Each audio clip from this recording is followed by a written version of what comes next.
اعوذ باللہ من الشیطان الرجیم، بسم اللہ الرحمن الرحیم۔ ناظرین محترم، السلام علیکم ورحمۃ اللہ وبرکاتہ۔ ای میل اسپیشل میں آپ سب کا میں استقبال کرتا ہوں اور خوش آمدید کہتا ہوں آپ سب کو کہ بہرحال آپ لوگوں نے ہمارے اس پروگرام کو اہمیت دی اور پسند کیا۔ وہ آپ لوگوں کے سوالات جو آئے ہیں، ہماری کوشش یہی ہے کہ ہم ان کے جوابات آپ تک پہنچا سکیں۔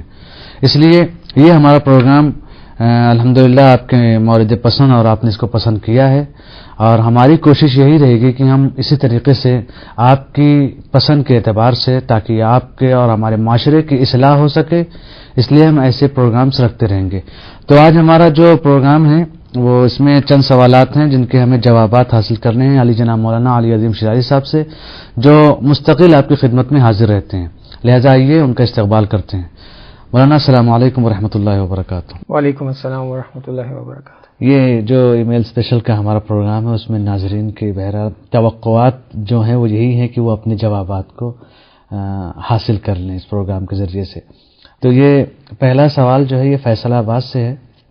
یہ سیما خاتون اس چیز کو لکھتی ہیں اور وہ کہتی ہیں کہ جو آج کل کی ہمارے عام طور پہ مشکلات ہیں، اس کو دیکھنے کے بعد یہ لگا کہ واقعاً یہ شاید جنہوں نے سوال کر دیا، لیکن اس کے جوابات سے پتہ نہیں کتنے افراد استفادہ کریں گے۔ اور وہ سوال یہ ہے کہ یہ خاتون لکھتے ہیں کہ میں 2 بہنوں سے چھوٹی ہوں، لیکن مشکل یہ ہے کہ میری دونوں بہنیں ابھی تک کنواری ہیں، اور اب ہم تقریباً تینوں ایک ہی جیسے لگنے لگے ہیں، اس لیے اب جو بھی آتا ہے وہ مجھے ہی پسند کرتا ہے، لیکن میری مشکل یہ ہے کہ میں 2 سے چھوٹی ہوں، اور ماں باپ یہ کہتے ہیں اپنی چھوٹی بیٹی کی شادی نہیں کر سکتی، اس لیے کہ اگر ہم لوگ یہ کرتے ہیں تو ہماری 2 بیٹیوں کا دل ٹوٹے گا اور ان کے لیے شاید روانی مشکل ایجاد کر دے یہ چیز۔ اب یہ بتائیے کہ کیا میں بھی اپنے آپ کو یوں ہی تکلیف دیتی رہوں؟ اس میں میری کیا خطا ہے؟ اعوذ باللہ من الشیطان الرجیم، بسم اللہ الرحمن الرحیم، اللہم صلی علی محمد وآل محمد وعجل فرجہم۔ یہ ایک معاشرے میں پائی جانے والی ایک مشکل ہے جی، اور اس میں بالکل یہ حقیقت بھی یہی ہے جی، کہ اس میں ماں باپ نہ جانے کیوں اس طرح سوچتے ہیں کہ جب تک بڑی کی نہ ہو تو چھوٹی کی نہیں ہو سکتی۔ دین تو کم سے کم یہ فکر آپ کو نہیں دیتا۔ جی، جہاں تک بات اس احساس کی ہے تو ٹھیک ہے کہ ایک احساس بڑی بہن کے دل میں یہ ایجاد ہوتا ہے کہ چھوٹی کا رشتہ آ رہا ہے، میرا کیوں نہیں آ رہا۔ جی، لیکن اس سے بڑی مشکل جو ہے وہ یہ اس کے برعکس بھی پیدا ہوتی ہے، وہ یہ ہوتی ہے کہ جب تک چھوٹی بہن ہے اسی کے پروپوزل زیادہ آ رہے ہیں، جی، تو یہ اور ٹینشن کا باعث بن جاتی ہے بڑی بہن کے لیے کہ اس کی وجہ سے چھوٹی بہن کی نہیں ہو رہی۔ جی، اگر بڑی بہن کو یہ افسوس ہو رہا ہے کہ اس کا رشتہ آ رہا ہے، چھوٹی کا آ رہا ہے، میرا کیوں نہیں آ رہا، جی، تو یہ ایک اور ٹینشن کا باعث بنتی ہے کہ میں رکاوٹ ہوں اپنی چھوٹی بہنوں کی شادی کے لیے۔ جی، اور اس پروسیس میں کیا ہوتا ہے کہ عمر گزرنی شروع ہو جاتی ہے۔ جی، ٹھیک ہے، رشتے آپ کو قسمت سے ملتے ہیں، آپ کے نیک اعمال سے ملتے ہیں، آپ کے اچھے کام آپ کی زندگی میں آتے ہیں۔ اگر آپ کے بیٹیوں میں اگر کوئی آ کے آپ کی چھوٹی بیٹی کو پسند کرتا ہے، اگر وہ بالغ ہے، رشیدہ ہے، تو آپ کی شادی کر دیں۔ جی، لیکن جب آپ شادی کریں گے تو راستے کھلیں گے، جی، خدا رحمتوں کو نازل کرے گا۔ ٹھیک ہے، تو یہ کوئی بھی مشکل نہیں ہے، آج کے معاشرے میں تو یہ بالکل مشکل نہیں ہے جی، کہ اگر آپ چھوٹی بیٹی کی پہلے کر دیں تو کوئی حرج نہیں ہے، اور اسی کے سبب، اسی کے وجہ سے خدا انشاءاللہ اور رشتے بھیج دے گا۔ جی، 10 لوگ اور ملیں گے، ملنے جلنے والے میں اضافہ ہوگا، 2 خاندانوں کے لوگ ملیں گے، ہو سکتا ہے کوئی آپ کی بیٹیوں کو پسند کر لے۔ جی، اگر آپ کی بیٹیاں ماشاءاللہ اچھی ہیں، اچھی تربیت شدہ ہیں، تو وہ کہیں گے جب چھوٹی بھی ایسی ہے تو اس سے بڑی۔ جی، تو یہ کوئی طریقہ کار نہیں ہے، نہ تو ہمیں سیرہ ائمہ میں کہیں یہ بات ملتی ہے، نہ دین نے آپ کو کہیں تاکید کی ہے کہ آپ کو حفظ مراتب کا خیال رکھنا ہے اور بڑی کا پہلے کرنا ہے، بعد میں چھوٹی کا کرنا ہے۔ ایسا نہیں ہے۔ اچھی بات ہے اگر بڑی کا ہو جائے تو اچھی بات ہے، لیکن اگر پروپوزل آ گیا ہے اور چھوٹی کا مسلسل آ رہا ہے تو ٹھیک ہے، آپ شادی کر دیں۔ وہی مشکل یہاں پر یہ ہوتی ہے مولانا کہ بہرحال ماں باپ تھوڑا سا احساسات کا شکار ہوتے ہیں، اور وہ نہیں چاہتے کسی بھی وجہ سے ہمارے دوسرے بچوں پر اس کا اثر پڑے۔ اس کا دونوں اثر پڑ رہا ہے نا، اس کا منفی اثر بھی تو پڑ رہا ہے کہ چھوٹی کے ذہن، بڑی کے ذہن میں یہ بات بھی آ سکتی ہے نا کہ کل وہ چھوٹے سے سوچے کہ میری شادی ہو جاتی، جی، میں اپنی بڑی بہنوں کی وجہ سے نہیں کر پا رہی ہوں۔ جی ہاں، چھوٹے کو یہاں سے تصور آنا ہی، اور جیسے انہوں نے تحریر بھی کیا اس چیز کو کہ بہرحال کہ اگر یہ نہ ہوتے تو ہماری ہو جاتی، ہم جو ہے سامنے رکاوٹیں اب ہمارے یہ گھر میں ٹینشن بڑھے گی نا، نفسیاتی پریشر تو دونوں پہ بلٹ ہو رہا ہے تو ہمیں ایک کو ختم کرنا چاہیے. جب ہم ایک کی شادی کر دیں گے تو پھر یہ دو رہ جائیں گی نا. جو بھی رشتہ لینے والا ہے ان دونوں میں سے کسی ایک سے لے گا. جی آپ نے واقعی یہ ایک سوال رہتا ہے، جیسا کہ کافی زمانے میں باتیں ہوتی رہتی ہیں، اور لوگ یہی آج کل کے زمانے میں جیسا آپ نے کہا کہ اگر چھوٹی لڑکی کا زیادہ رشتہ آ رہا ہے تو اس کو نپٹا دیتا ہوں، تاکہ اب جو آئے گا اس کو پسند ہی نہ کرے گا. تو شادی ہو چکی ہے، اب جو ہو چکی ہے، جو بچی ہیں انہیں کو لوگ جو قبول کریں پسند کریں گے. اور ایسا ہی ہوتا ہے، اور خدا آپ کے مسائل کو حل کرتا ہے. جب آپ ایک مسئلے کو حل کرتے ہیں، ایک اچھا کام قدم اٹھاتے ہیں تو راستے کھلتے ہیں. اس میں تو کوئی ایسا حرج نہیں ہے، کر دینا چاہیے. یعنی وہی کہ بہرحال شادیاں کر دینی چاہیے. اور زیادہ جو انسان لیٹ بھی ہو جاتا ہے شادی میں، اور کبھی کبھی یہ مشکل مولانا ہوتی ہے کہ انسان بغیر اس کے کہ وہ اللہ پر توکل رکھے. ایسے اکثر کیسز ہوتے ہیں کہ رشتہ آ رہا ہے، نہیں وہ ہمارے لائق نہیں ہے، ہماری بیٹی اس ماحول میں پلی ہے. وہ کبھی چونکہ اولاد کے اندر کسی کو اپنی کوئی کمی نہیں دکھتی ہے، وہ سامنے کے اندر کمیاں ڈھونڈتا ہے، جس کی وجہ سے عمر گزرتی جاتی ہے. اور ایک شعر یاد آ گیا یہاں پر کہ زندگی کے قافلے کہنے سے یہ رکتے نہیں، ہم بھی چلتے ہیں ٹھہر جاؤ ذرا آرام لو. تو زندگیاں یوں ہی بڑھتی چلی جاتی ہیں. بس ہمیں یہ محسوس کرنا چاہیے کہ اس زندگی گزر جانے سے پہلے ہم کچھ کر سکیں. بالکل جی. تو بہت بہت شکریہ اس جواب کے لیے، اور ہمیں امید ہے کہ ہمارے ناظرین محترم خصوصاً جنہوں نے یہ سوالات بھیجے ہیں وہ ان سے ضرور انشاءاللہ قرض فیض کریں گے. تو یہ دوسرا سوال ہے سکھر سے خاتون زہرا کا. وہ لکھتی ہیں کہ شادی سے مجھے ایک عجیب سی توقع تھی کہ بہرحال دنیا میں جو میں نے اپنے ماں باپ کو جس اعتبار سے دیکھا کہ بہرحال ان کی زندگی کیسی تھی، ہمارے والد صاحب بہت وقت دیتے تھے، لیکن میری شادی کے بعد کچھ حالات الگ ہو گئے. یا تو میرے شوہر جب گھر میں آتے ہیں تو ان کے آنے کے بعد فوراً کوئی دوست آ جاتا ہے، دوست احباب کے ساتھ بیٹھے رہتے ہیں، اور رات کا ایک وہ وقت گزر جاتا ہے کہ جب وہ گھر میرے پاس آتے ہیں تو ہم سو چکے ہوتے ہیں اور ہمیں بات کرنے کا موقع نہیں ملتا، یا وہ اپنے بھائی بہنوں کے ساتھ بیٹھے رہتے ہیں. اب آپ یہ بتائیے ایسا گھر میں رہنا کس فائدے کا ہے؟ میں آپ سے یہ حل چاہتی ہوں کہ کوئی ایسا حل دیجیے اور میرے شوہر کو یہ نصیحت کریں کہ وہ گھر میں رہیں اور مجھے وقت بھی دیں. جی پہلی بات تو یہ ہے کہ ان کی توقعات کے مطابق زندگی نہیں گزر رہی. جی پہلی بات جو انہوں نے توقعات کی ہے تو وہ یہی ہے کہ توقعات کے مطابق زندگی نہیں گزر رہی. ایک دوسری بات یہ ہے کہ وہ گھر میں ہوتے لیکن ان کو ٹائم نہیں دیتے. جی وہ اپنے دوستوں کو یا اپنے بھائی بہنوں کو ٹائم دیتے. تو یہاں ان کی باتوں سے جو بات سامنے آ رہی نا وہ دو بڑے ایشوز ہیں. جب شادی ہوتی ہے انسان کی اور وہ زندگی سٹارٹ کرتا ہے تو وہ چاہتا ہے کہ وہ اپنے لائف پارٹنر کے ساتھ، خاص طور سے خواتین کے لیے بہت امپورٹنٹ ہوتا ہے کہ وہ وقت اپنے شوہر کے ساتھ گزاریں، اور محبت چاہت یہیں سے ڈیولپ ہوتی ہے کہ دونوں ایک دوسرے کو زیادہ ٹائم دیں اور کوالٹی ٹائم دیں. یہ امپورٹنٹ ہوتا ہے. نہیں کہ آپ سب کو بھلا دیں، دوسروں کو بھی دیں لیکن اپنے لائف پارٹنر کو بھی پراپر ٹائم دیں، جو کہ وہ یہاں نظر آ رہا ہے کہ وہ نہیں دے رہے. اس کی ایک وجہ جو ہوتی ہے وہ یہ ہوتی ہے کہ آپ کا کلچر جو ہوتا ہے نا، جس میں آپ روٹین لائف کے عادی ہوتے ہیں، آپ اس سے نہیں نکل پا رہے ہوتے. یعنی شوہر کا کلچر یہ ہے، جس گھر میں یہ گئی ہیں، جس فیملی میں یہ گئی ہیں، وہاں کا سلیقہ ڈھنگ یہ کہ وہاں محفل جمائی جاتی ہے، محفل لگتی ہے.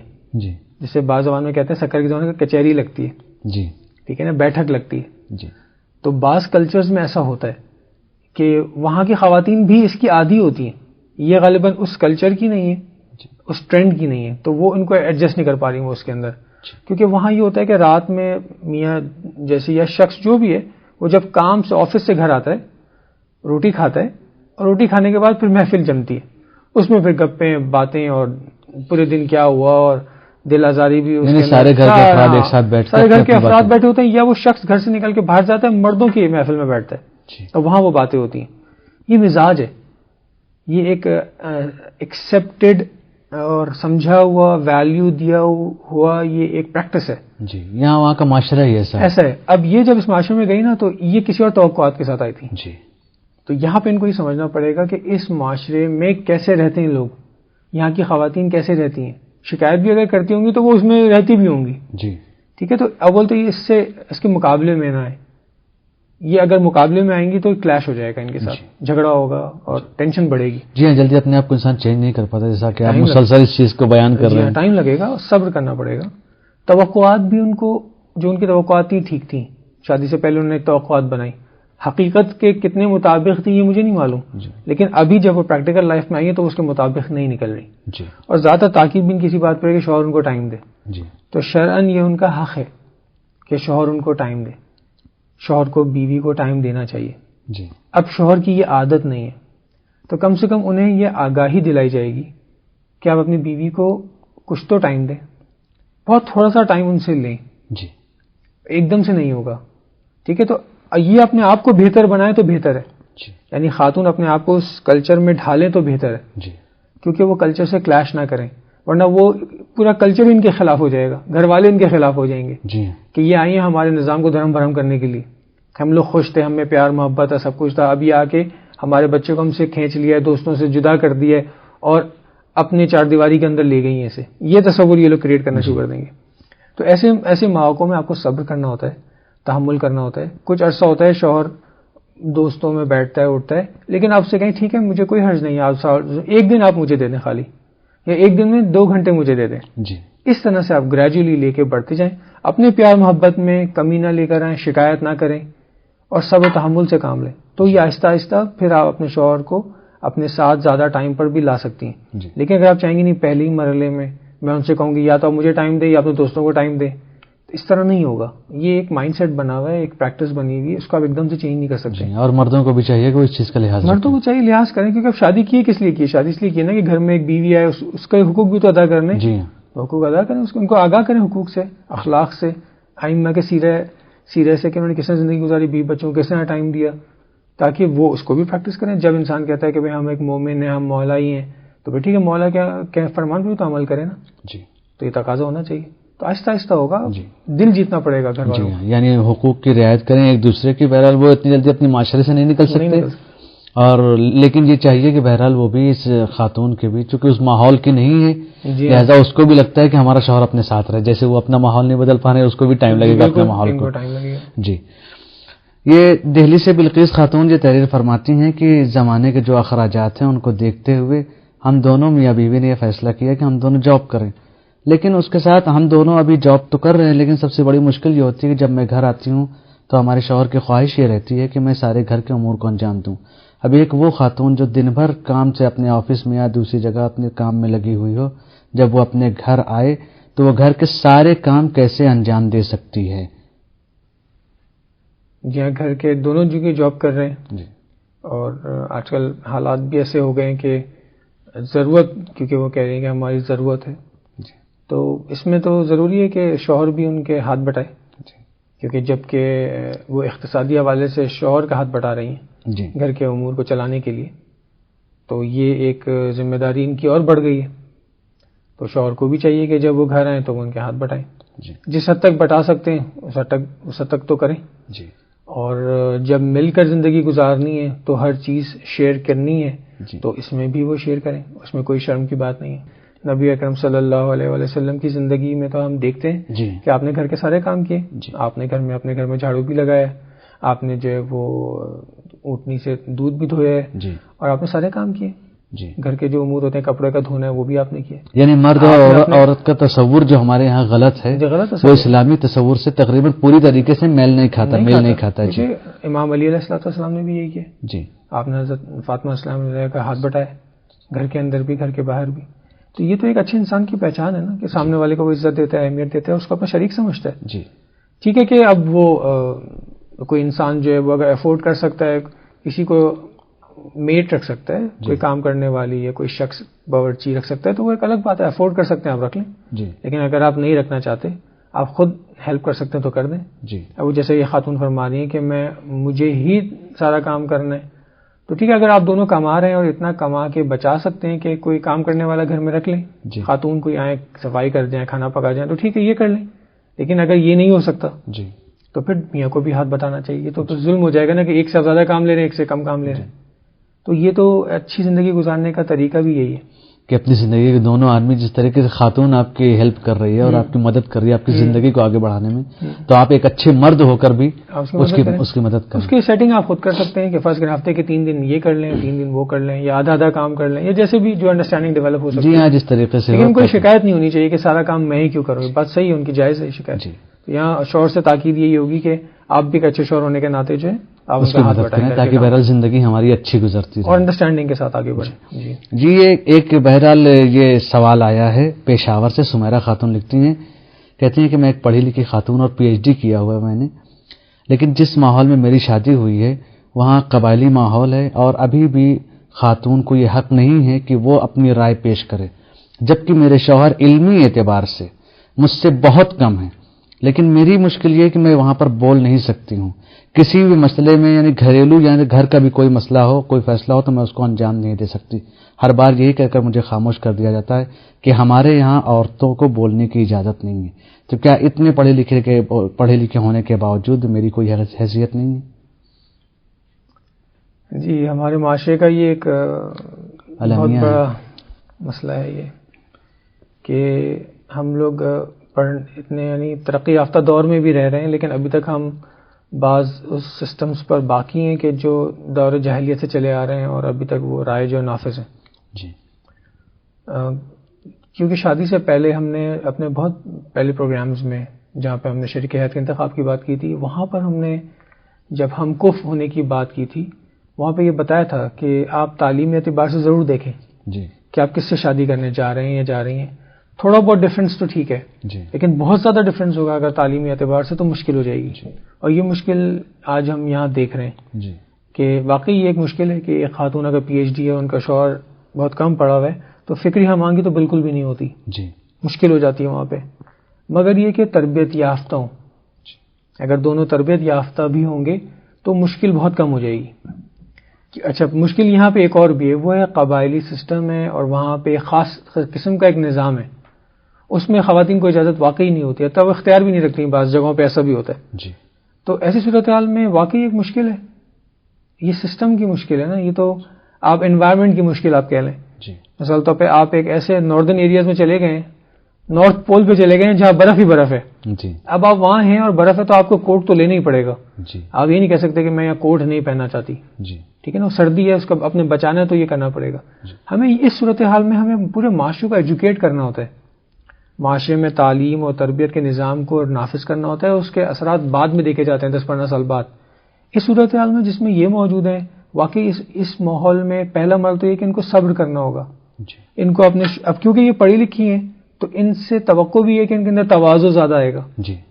ان کو اپنے پڑھائی پر تکبر نہیں ہونا چاہیے، بلکہ ان کو یہ سمجھنا چاہیے کہ اتنے پڑھے لکھے ہونے کا نتیجہ یہ ہوتا ہے کہ آپ دوسرے کو ڈیولپ کریں. جی. آپ دوسرے کو اس کی سطح فکری بلند کریں. جی. ٹھیک ہے نا، اپنے اطراف کے لوگوں کو تعلیم کی طرف دعوت دیں، ان کو آگے لے کے جائیں اور بہت گریجولی اس کو آہستہ آہستہ پیار محبت کے ساتھ آگے بڑھائیں. جی. اور جتنا بھی وہ شعور پیدا کریں گے، اس کے لیے کام کریں گے، اپنے معاشرے کو ڈیولپ کرنے کے لیے، اپنی نسل کو پڑھانے کے لیے، جی. یہ چیزیں کم ہو جائیں گی. ٹھیک ہے، یہ ایک مشکل ہے، اس سے انکار نہیں ہے، لیکن اس سے نا امیدی نہیں ہے. جی. آپ کو ٹائم لگے گا لیکن آپ ڈیولپ کریں. جی ہاں، مشکل یہ ہوتی ہے، بہرحال وہ گھر کے ایک فرد ہیں. جی. تو کبھی کبھی مشکل یہ ہوتی ہے ان کے سامنے کوئی غلط فیصلہ ہو رہا ہے. جی. پڑھی لکھی ہیں، زمانہ دیکھا ہے، محنت کی ہے انہوں نے، ان کو لگتا ہے یہ فیصلہ غلط ہے. جی. لہٰذا بیچاری بولنے کی کوشش کرتے ہیں، لیکن وہی سوال. لیکن نبی اکرم صلی اللہ علیہ وسلم کے دور میں آپ سے زیادہ تو قابل کوئی بھی نہیں تھا نا. جی. اور آپ کے ساتھ اصحاب بھی تھے، لیکن بہت سارے فیصلے آپ اصحاب کے مشورے سے کرتے ہیں. متعدد مواقع پر فیصلہ کیا، مشورہ کیا ہے، لیکن آپ کو پتا بھی تھا کہ یہ نقصان ہونے والا ہے. آپ نے آگاہ بھی کر دیا تھا اور نقصان بھی ہوا. جی. تو آپ نے تھوڑی کہا کہ نہیں میرا ہی فیصلہ مانا جائے گا ورنہ کسی اور کا نہیں مانا جائے گا. آپ تو سب کچھ جانتے تھے، لیکن آپ کو جب معاشرے کو ڈیولپ کرنا ہوتا ہے تو اس کے حساب سے آگے بڑھنا ہوتا ہے. تو آپ اپنی بات بتا دیں، آپ اپنی نالج ٹرانسفر کر دیں، اس کے بعد وہ خود سیکھیں تجربے سے. جی. ایک دفعہ، دوسری دفعہ، تیسری دفعہ، اور ہمیں اس طرح چلنا ہوتا ہے، آگے معاشرے کو لے کے آگے بڑھنا ہوتا ہے. اور یہ ہمارا ایک رول ہے کہ اگر ہم نے علم حاصل کیا ہے، ہمارے پاس انفارمیشن زیادہ ہے، ہم ہدایت یافتہ ہیں، تو پھر ہم دوسرے کی ہدایت کریں، ان کو لے کے آگے بڑھیں. تو یہ ایک صبر و تحمل، اس کا اجر آپ کی زندگی میں بہت ہے، دنیا آخرت دونوں میں آپ کو اس کا اجر ملے گا. جی. آپ اس سے بالکل مایوس نہ ہو. جی. کیونکہ یہ ایک بڑا کام ہے کہ آپ ایک معاشرے کو ڈیولپ کرنا چاہ رہی ہیں، اپنی نسل کو ڈیولپ کرنا چاہ رہی ہیں، اور اب بھی اس پرابلم کا شکار ہیں. تو ان کو ڈیولپ کریں، ان کو ایجوکیٹ کریں، ان کی تربیت کریں تاکہ ان کی سطح فکری کو وہ اور اوپر لے کر آئیں تاکہ یہ سمجھ سکیں. جی. اور پھر اپنا انوائرمنٹ بھی آہستہ آہستہ اس طرح کا بنائیں، پڑھے لکھے لوگوں میں اپنے گھر والوں کو لے کے جائیں، ان کو بیٹھائیں تاکہ وہ سمجھیں ان چیزوں کو. اور بہرحال جہاں پہ علم ہوگا وہاں پہ شعور بڑھتا ہی جائے گا، اور جتنا یہ علم دیتی چلی جائیں گی اتنا بہرحال شعور جو یہ لانگ پروسیس ہے، یہ اتنی جلدی ایک دن میں، ایک مہینے میں، ایک سال میں ہونے والا پروسیس نہیں. اس میں ٹائم لگے گا اور ان کو صبر کرنا پڑے گا تب تک. اور انشاءاللہ خداوند کریم جو ہے وہ نتیجہ خیر دے گا. ایسی بات نہیں. جی بہت بہت شکریہ. چونکہ اب ہمارا وقت ختم ہو چکا ہے، لہٰذا ہم اپنے باقی سوالات کو یہاں پر مطرح نہیں کر سکتے، آپ کے سامنے پیش نہیں کر سکتے. انشاءاللہ اگلے پروگرام میں جو ہمارے ای میل اسپیشل کا پروگرام ہوگا انشاءاللہ باقی سوالات ہم آپ کی خدمت میں پیش کریں گے اور انشاءاللہ قانع کنندہ اور نفع بخش جوابات انشاءاللہ آپ سے حاصل کریں گے. تو ناظرین محترم یہ ہمارے ای میل اسپیشل کا پروگرام یہیں پر ختم ہوتا ہے، لیکن اگلا پروگرام آئے گا انشاءاللہ. تب تک کے لیے آپ اپنے میزبان کو اجازت دیجیے. خدا حافظ.